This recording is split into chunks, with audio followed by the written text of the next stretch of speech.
सभी साथियों को टेट की क्लास में राजीव देसवाल का नमस्कार। साथियों, टेट की 2 वीडियो मैंने पहले भी बनाई थी और आशा है आपने भी देखी होगी, लेकिन आपसे सभी से निवेदन है कि जो भी टेट की तैयारी कर रहा है वीडियो को 5 बार अवश्य देखे, तभी ये क्वेश्चन आपको बिल्कुल अस्थायी रूप से बिल्कुल दिमाग में ये अच्छी तरीके से आपके आ जाएंगे, चिंतन मनन की योग्यता उत्पन्न हो जाएगी। साथियों, तो जो है ये तीसरी वीडियो मैं आपके सामने प्रस्तुत कर रहा हूं और इसे अच्छे से जो है मैं फिर वही कहूँगा, कम से कम 3 से 4 बार तो जरूर देख लें और सुन ले, उसको बार बार देखें, क्योंकि बार बार करने की जो पुनरावृत्ति की होती है वो मेमोरी को जो है स्थायी बनाती है। तो साथियों, आइए शुरू करते हैं। साथियों, जो मैंने टॉपिक लिया है आज का वो लिया है बुद्धि। बुद्धि साथियों कोई ऐसी तो चीज है नहीं कि भाई उसको जो है सामने से देख लिया या फिर उसको चिमटी से निकाल लिया या उसको फिर तोल लिया और देख लिया कि हाँ भाई इसके अंदर इतनी बुद्धि है। साथियों, इस तरह से इसको नहीं देखा जा सकता, न ही इसको तोला जा सकता, न ही इसकी कोई मात्रा होती है। साथियों, बुद्धि तो फिर है क्या? कैसे कहेंगे हम कि इसके अंदर बुद्धि है, इसके अंदर बुद्धि नहीं है, या पढ़े लिखों के अंदर ही बुद्धि होती है या अनपढ़ के अंदर बुद्धि नहीं होती है? तो बुद्धि को किसने परिभाषित किया? साथियों, बुद्धि कोई एक ही शब्दों में, एक ही परिभाषा में सीमित नहीं है। साथियों, इसके लिए सभी मनोवैज्ञानिकों ने अपने अपने तर्क से इसको परिभाषित किया है। इसका अर्थ क्या हो गया? इसका अर्थ ये हो गया साथियों, बुद्धि जो है एक मनोवैज्ञानिक प्रत्यय है। बुद्धि साथियों एक मनोवैज्ञानिक प्रत्यय है और इसको जो है भिन्न भिन्न तरीके से रचा गया है, गढ़ा गया है। कैसे गढ़ा गया है? किसी मनोवैज्ञानिक ने बताया कि भाई बुद्धि जो है सीखने पर आधारित होती है, किसी ने बताया भाई चिंतन पर आधारित होती है, किसी ने बताया भाई ये तो जो है अनुभव का लाभ उठाने की योग्यता है, किसी ने बताया भाई जो नई परिस्थिति में अपने आप को ढाल लेता है भाई उसी के अंदर बुद्धि है। तो इस तरीके से ये सब मिला के बता दिया कि भाई जो है जो ये योग्यता रखता है वही बुद्धिमान है। तो साथियों, इस तरीके से बुद्धि को परिभाषित किया गया है, रचा गया है। यदि बात आएगी बुद्धि के मापन की कि बुद्धि को कैसे मापा जाए, तो साथियों बुद्धि का मापन जो है हम देखते हैं कि पढ़े लिखे का भी बुद्धि का मापन किया जाता है, टेस्ट लिए जाते हैं, और अनपढ़ का भी टेस्ट लिया जाता है। तो इसको हम जो है किताबी भाषा में कहेंगे कि बुद्धि को 2 तरीके से हम जो है माप सकते हैं, एक शाब्दिक रूप से और एक अशाब्दिक रूप से। यदि मैं शाब्दिक रूप से बात करूंगा तो ये पढ़े लिखों का टेस्ट है, और जो अशाब्दिक टेस्ट होता है वो अनपढ़ का टेस्ट होता है। यदि मैं फिर कह रहा हूं कि शाब्दिक टेस्ट कह रहा हूं मैं कि पढ़े लिखों का होता है, तो शाब्दिक टेस्ट 2 तरीके से लिया जाता है। कैसे लिया जाता है? एक व्यक्तिगत रूप से और एक सामूहिक रूप से। सामूहिक रूप से को हम क्रियात्मक बोलते हैं। तो इसका अर्थ क्या होगा? शाब्दिक जो है 2 प्रकार का हो गया। कौन सा? शाब्दिक व्यक्तिगत परीक्षण, शाब्दिक आपका सामूहिक बुद्धि परीक्षण। इसको ऐसे पढ़ेंगे हम। और यदि हम दूसरे शब्दों में उधर कह रहा हूं कि अशाब्दिक भी हम व्यक्तिगत रूप से ले सकते हैं और सामूहिक रूप से ले सकते हैं। तो इधर भी देखो 4 प्रकार हो गए। यदि हम इसको पढ़ेंगे कैसे? शाब्दिक व्यक्तिगत बुद्धि परीक्षण, शाब्दिक सामूहिक बुद्धि परीक्षण, और फिर इधर पढ़ेंगे हम अब कौन से पे? अशाब्दिक। तो अशाब्दिक व्यक्तिगत बुद्धि परीक्षण और इसे अशाब्दिक आपका सामूहिक बुद्धि परीक्षण। तो इस तरीके से हम 4 कैटेगरीज में इसको कर सकते हैं। तो कहने का तात्पर्य क्या है? मैं शाब्दिक अशाब्दिक बताया। साथियों, जो शाब्दिक अशाब्दिक है आपने देखा होगा कि ऐसा नहीं कि बुद्धि पढ़े लिखों में ही होती है, बुद्धि अनपढ़ में भी होती है। आप उसको कोई भी टेस्ट दे दो, भाई कौन से कोई आपने दे दिया शाब्दिक रूप से, भाई इसके जो कागज के टुकड़े कर दिए उस पर चित्र बना दिए, भाई इसको कौन कितनी जल्दी जोड़ेगा, मैट्रिक्स बना दिए उसको, तो वो जल्दी से जल्दी कर देगा। तो उसमें पढ़े लिखे का भी दिमाग इतना हो जाएगा और अनपढ़ का भी दिमाग हो जाएगा, वो क्रियात्मक हो जाएगा। तो दोस्तों क्या हो गया? वो टेस्ट उससे हम बुद्धि माप लेते थे, क्योंकि पहले पढ़े लिखे व्यक्ति इतने नहीं थे तो उनको क्रियात्मक टेस्ट दे दिया जाता था, शाब्दिक टेस्ट दे दिया जाता था। तो इस तरीके से आज जो है टेस्ट हो रहे हैं वे सामूहिक टेस्ट हो रहे हैं, वे आपके शाब्दिक टेस्ट हो रहे हैं। साथियों, लेकिन हम किस में कहेंगे कि बुद्धि ज्यादा है? आपने देखा होगा कि भाई कहने जो समूह में भाई सबकी सलाह होगी वही मान्य होगा, अर्थात जो है सामूहिक रूप से बुद्धि को अच्छा मान्य जा, व्यक्तिगत रूप को भाई ये तो भाई इसकी केले की बुद्धि है, इस तरीके से कहते हैं। तो ये जो इस तरीके से है बुद्धि है नहीं, ऐसा तो है नहीं कि वो बुद्धि अकेले की है, वो बुद्धि नहीं है उसके अंदर, या फिर समूह है वो उसी की बुद्धि मान्य होगी। बुद्धि तो बुद्धि होती है। तो इस तरीके से हम बुद्धि का मापन करते हैं। ज्यादा हमको टेट का टेस्ट है, ज्यादा गहराई में नहीं जाना है कि मैं आपको जो है अलग अलग टेस्ट के अंदर ले जाऊं और फिर ये बताओ कि जो है कौन सा टेस्ट है ये। केवल मैं यहाँ पे क्रियात्मक टेस्ट लूंगा कि भाई वो आपका तो क्रियात्मक टेस्ट हमारा डॉक्टर भाटिया का है, डॉक्टर अलेक्जेंडर का है। ये क्रियात्मक टेस्ट होता है बुद्धि का, यही पेपर में आ जाता है कि भाई बुद्धि का क्रियात्मक टेस्ट परीक्षण किसने किया था। तो यही किया था। एक रेवन का आता है। भाई रेवन क्या होता है आपका, रेवन जो मैट्रिक्स टेस्ट होता है वो ब्लॉक्स होते हैं, उसको ब्लॉक्स जोड़ने होते हैं, वो सांस्कृतिक टेस्ट होता है, तो वो भी पूछ लेता है। तो साथियों ये जो मैं बताया है आपको कि बुद्धि का मापन होता है, तो बुद्धि का इस तरीके से होता है।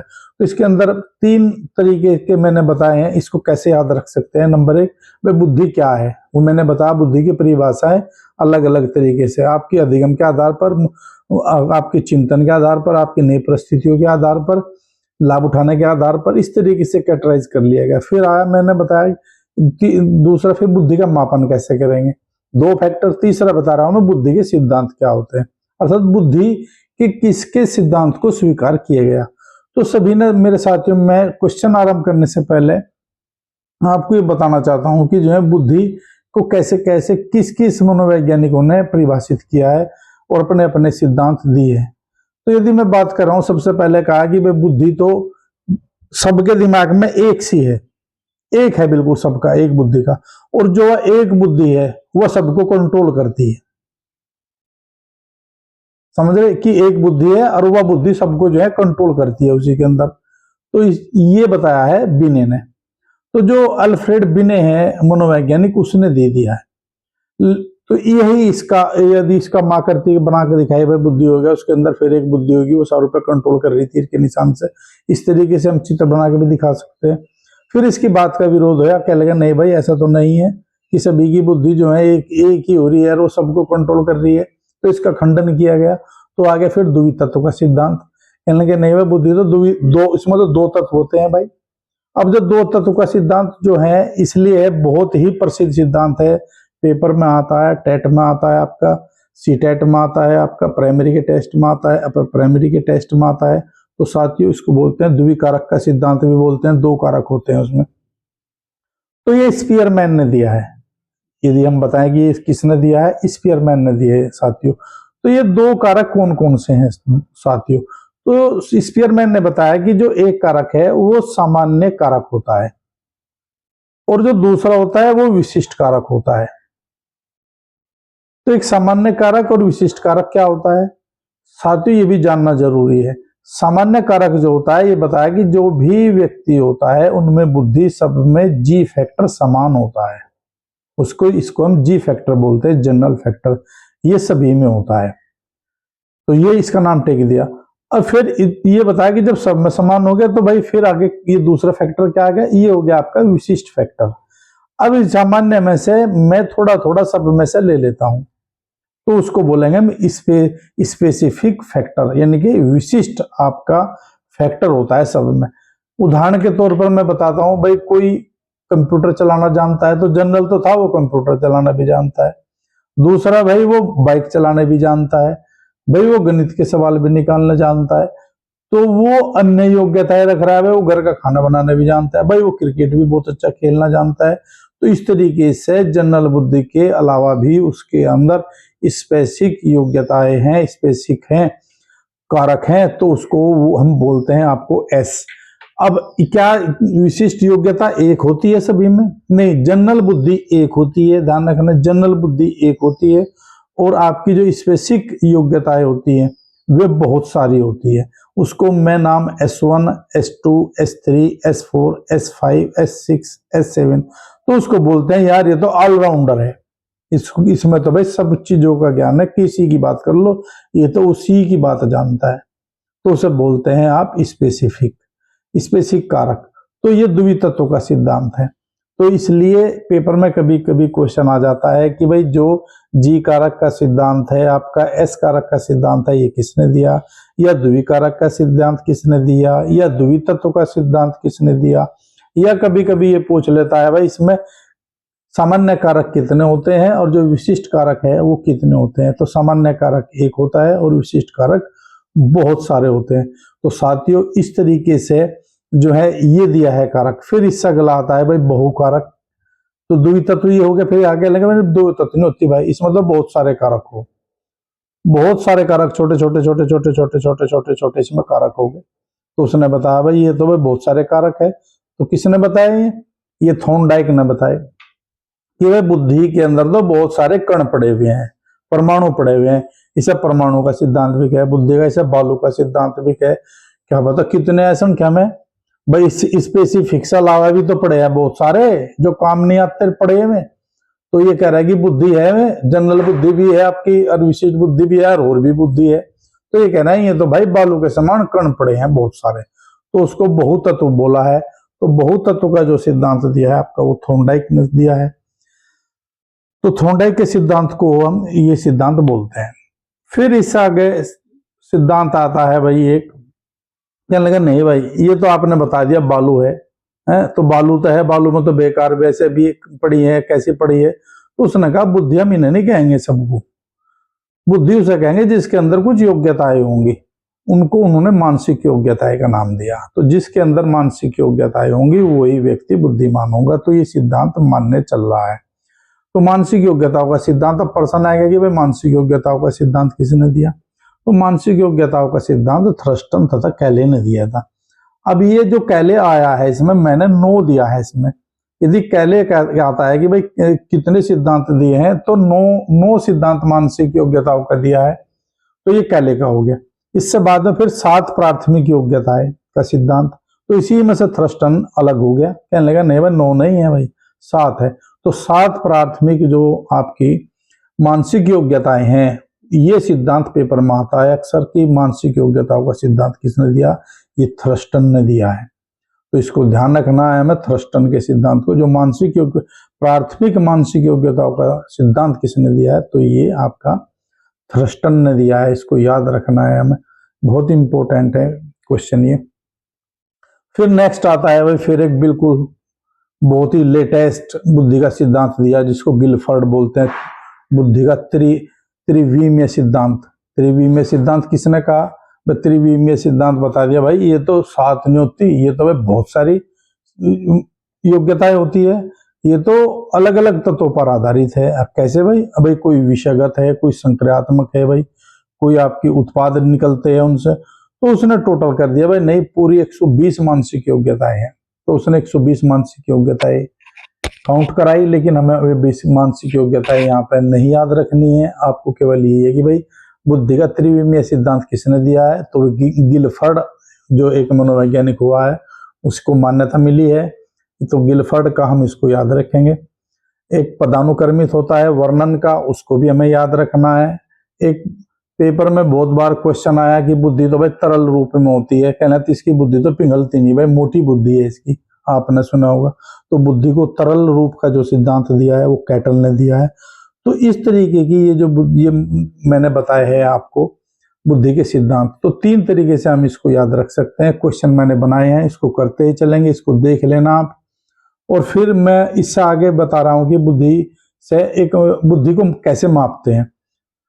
तो एक बुद्धि को मापन करने के लिए भाई मानसिक आयु होना जरूरी है। मानसिक आयु क्या होती है, कुछ टीचर्स पूछते हैं कि सर मानसिक आयु बताइए क्या होती है, और एक वास्तविक आयु क्या होती है। तो हमें ये ध्यान करना है वास्तविक आयु। तो मैं आपको बताता हूं, ध्यान करना है। यदि कोई 10 साल का बच्चा, उसकी वास्तविक आयु 10 साल है, और वो बच्चा इतना होशियार है कि वो 15 वर्ष के बच्चे के समान, जितनी बुद्धि 15 वर्ष का बच्चा ले रहा है इतना वो 10 साल का ले रहा है, तो उसकी आयु अब जब 10 वर्ष नहीं होगी, उसकी आयु बुद्धि के अनुसार 15 वर्ष होगी। तो यह जो 15 वर्ष में बताई है ये मानसिक आयु कहलावेगी।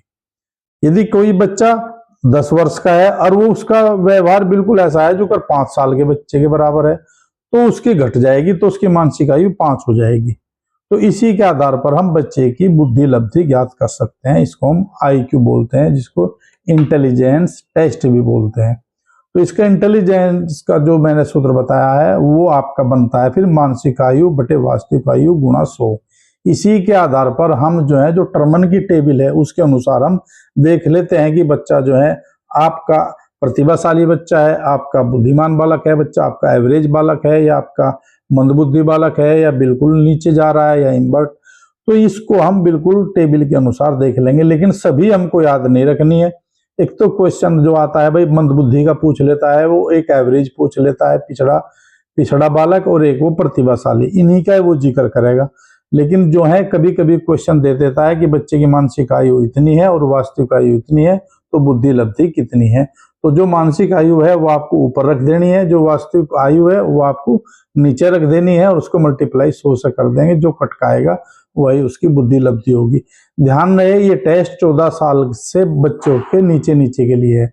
यदि मान लिया आप ये टेस्ट बड़ों के लिए करेंगे तो बिल्कुल मूर्ख जितनी बुद्धि निकल के आ जाएगी, क्योंकि कभी कभी 60 साल के हो जाते हैं और हम 10वीं के सवाल भी नहीं निकाल पाते, 10वीं की समस्याएं भी। तो हमारी जो 60 साल की आयु है, वो जो बच्चा 12वीं में 10वीं में पढ़ रहा है, हमारी फिर मानसिक आयु उसकी 12 साल के बराबर हो जाएगी। तो बिल्कुल हम बिल्कुल नीचे, सबसे नीचे जो कैटेगरी है वो उसमें चले जाएंगे। इसलिए ये जो है 14 साल के बच्चों के लिए ही IQ टेस्ट होता है। तो ये IQ टेस्ट निकालना है, इससे अलग आपको बुद्धि में कुछ नहीं करना है। तो दोस्तों आइयो अब जो है साथ में जो है क्वेश्चन देखते हैं आपके। तो ये देखो मैंने लिखा है क्वेश्चन आपका, प्रश्न नंबर 132, सीखने की योग्यता ही बुद्धि कहलाती है। बहुत बार क्वेश्चन आया है कि सीखने की योग्यता बुद्धि होती है, कथन किस मनोवैज्ञानिक का है। तो दोस्तों देखो स्टर्न दिया है, टर्मन दिया है, बकिंगम दिया है, बर्ट दिया है। तो जो सीखने का समर्थक था आपका मनोवैज्ञानिक वो बकिंगम था। तो ये आपको बकिंगम पे निशान लगाना है, इसको याद रखना है। तो मैंने यहाँ पे एक तो सीखने की परिभाषा ली है जो पेपर में आई है आज तक। एक मैंने अमूर्त चिंतन की योग्यता को बुद्धि कहा है। अमूर्त चिंतन की योग्यता आपकी टर्मन जाएगी। तो टर्मन ने अमूर्त चिंतन की योग्यता को बुद्धि कहा है। तो आपका देखो ये सीखने का बकिंगम चले गया, अमूर्त चिंतन आपका टर्मन चले गया, और बुद्धि नई परिस्थितियों में समायोजन की योग्यता है। आपने सुना होगा किसी से कहते हुए कि भाई जो नई परिस्थितियों में अपने आप को डाल रहा है वही बुद्धिमान है, चाहे जैसे भी हो। तो ये आपको जो है बुद्धि की परिभाषा को गढ़ा है, ये आपका स्टर्न जाएगा। तो ये याद रखना है आपको, स्टर्न। तो नेक्स्ट आ गया आपका देखो बुद्धि नई परिस्थितियों में समाजन की जन्मजात योग्यता है। तो जो देखो ऊपर क्वेश्चन आया है इसमें बुद्धि नई परिस्थितियों में समायोजन की योग्यता है।